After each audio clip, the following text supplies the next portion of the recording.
Not often do you get to beat the best chess player in a given country, and even less often that you do it with 5 brilliant moves. In this game, Edwin Ziegler Adams beat Carlos Torre Repeto, the best Mexican chess player of all time. Literally, this guy was top 5 during the 1920s. This was an unofficial game by Edwin Ziegler Adams, who was supposedly Carlos Torre Repeto's sponsor. So we don't really know if this game is entirely true or fake, we don't know. But this was published in a magazine years later, and there's notes by Carlos Torre Repeto himself in the magazine. So it's his loss, he reported it. Let's check this game out. E4, E5, knight F3, and D6. This is known as the Philidor defense by Black. It is a very unpopular opening today because it's seen as an inferior opening. So at top GM level, so super GMs, 2700s, they don't really play this anymore. D4, E takes, and queen takes. So white really taking up the center here. I think knight takes is a bit better, but queen takes here.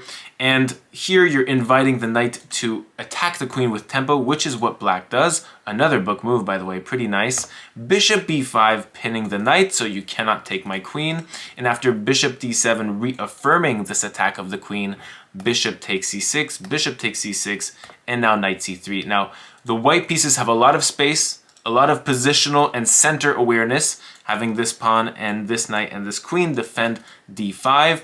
E5 is really well controlled, and I would say pretty much all center squares are controlled by the white pieces here, a sign of great control in early stages of this game. Knight f6, development move by Black. Castles, quick castles, I love to see that. Bishop e7 and knight d5. Moving a piece twice in the opening is so-so, but you know what? We take space by taking with this e-pawn. And now we have opened this e-file. Black castles immediately, don't want to keep the king on that e-file, and now bishop g5. Developing the bishop, connecting the rooks, and now allowing for a lot of centralized play with these rooks. Nice possibilities for the white pieces. c6, trying to stab at the center, but this is an inaccuracy because of the following moves. c4, defending the pawn, and after c takes, and we observe this weakness on d6 that is giving Black low space, right? The pawn is kind of pushed in, which means that this Philidor defense bishop on e7 is very weak, super passive, and so all in all, I would say the Black position here is quite stuffed in. I don't really like it personally. You might agree, you might disagree. Rook e8, rook e1, a5, rook e2, trying to double rooks here. Rook c8, trying to take the file, and now rook e1. And now we have doubled rooks, missile on the e file, and queen d7. And from here on, everything is forced. Everything. I love this game. Bishop takes f6, bishop takes f6, and now white to play and win. This, for the rest of the game, you're at least getting a great move. For the next 5 moves, you're getting a great move per move, okay? Queen g4 is the first move. I didn't say pause the video to solve, but pause the video to solve for the next moves if you want to solve it on your own. All of this is brilliant. It's all brilliant, bro. So queen g4. And what we're doing here with the white pieces is that we're going on the weakness of this back rank checkmate. So we are trying to overload this queen on d7 to pressure the queen. So if you were to take my queen on g4, I take on e8, rook takes. We're calculating this.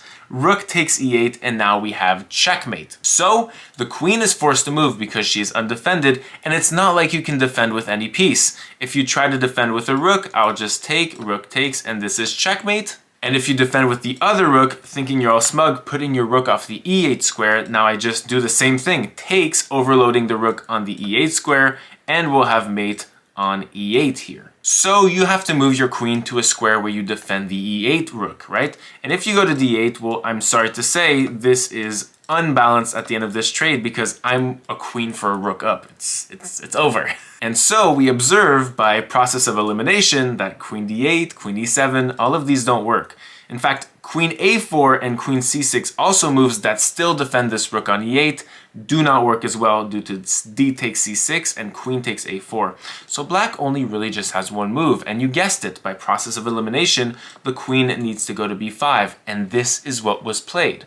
Now, white have to keep going on this theme, dodging either overloading this rook here that is defending the e8 rook, or this queen here that is defending the e8 rook. You overload one of them and you have checkmate, the game is yours. And so here, white play if I could, I would give 3 exclamation points. This is a second queen sacrifice in a row, and now you're sacrificing it twofold. 2 variation sacrifice. If black were to take here, you have rook takes e8 because the queen stopped defending that rook, rook takes, and rook takes e8 checkmate. And if rook takes this time, now you just have direct checkmate with rook takes e8 again. And what we're seeing here is that black have less and less squares for their queen. Black's queen only has to move the queen now, and okay, you can't go to a4, can't go to c6. Remember, you have to keep defending the e8 rook. And you have to go to d7. I mean, it's the only other square. You can't go anywhere else. Can't grab the pawn on b2. Can't go queen a6. I'll just take twice on e8 and checkmate. So queen d7 was played next. And you guessed it. This is a reoccurring pattern. White played. It's pretty obvious by now. We're getting patterns in, pattern recognition. We're practicing this tactical device. So please, if you don't see it so far, pause the video to solve the problem. Here, white played queen c7, the third brilliant move of this game. And it's the same tactical device, right? We are overloading this queen and this rook on c8. A bit more arrogant this time, I'm not gonna lie, for lack of a better word. This is a super arrogant move. You play this in a tournament room, you might get the board flashed at you, some pieces thrown, somebody yell, running out the tournament room, some first-hand embarrassment there. And so the black pieces, well, the queen now just has 2 choices, right? Less and less choices. We are gaining space as we move on with this game, even though we haven't gained any material, right? These are ghost sacrifices. You're not like sacking a queen for a pawn. No, it's just you're sacking a full queen 3 times in a row. Completely normal, right? So queen b5 was played here. I mean, if you go queen a4, you're just giving me a free move because I have b3 and then a4, and then your queen is bound to get off of this defense. So queen b5, the more sensible of the moves, and now we have a4. Crazy. I would have given this a brilliant 2 because the idea behind this is nuts. Here, you are enticing, luring the queen to take this a4 pawn because it's forced. Again, queen cannot do another move to not defend this rook. And again, you can't take this queen either.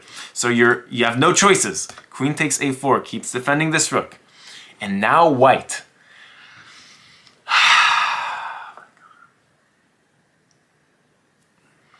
Wow. This makes you religious, bro. Rook e4. And this time, you are not overloading this queen and this rook. Well, you still are, actually. The rook can't take this because you take here, right? You're overloading this rook, this queen, and now this rook. Because if the rook were to take on e4, you're taking this rook with mate, right? Rook takes e4, queen takes, even though the rook can come back, you just have rook takes e8 or queen takes e8. Queen takes e8 and checkmate. If queen takes e8, here you have rook takes e4, and black cannot take your queen or your rook because you have checkmate on the other rook or rook. Crazy. And you're essentially up a queen for a rook. And so here, sacrificing a rook 2 ways and a queen 1 way, black still can't do anything. It's crazy. They're handcuffed. Handcuffed completely. And so the queen needs to move once again to defend the rook on e8. Queen b5. And so here, white plays, I think this is the final move of the game.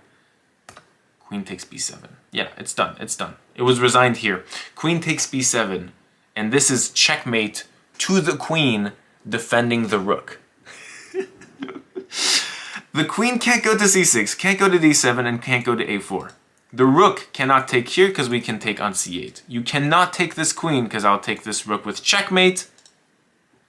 And here, you can't do anything. You can't do anything. The best you can do, my top engine move, is g6. giving some air for your king, giving a full queen. Because mind you, after takes, it's just ridiculous. There's not even a try at mate here because the rook is back on e1 and defended by the knight. It's done.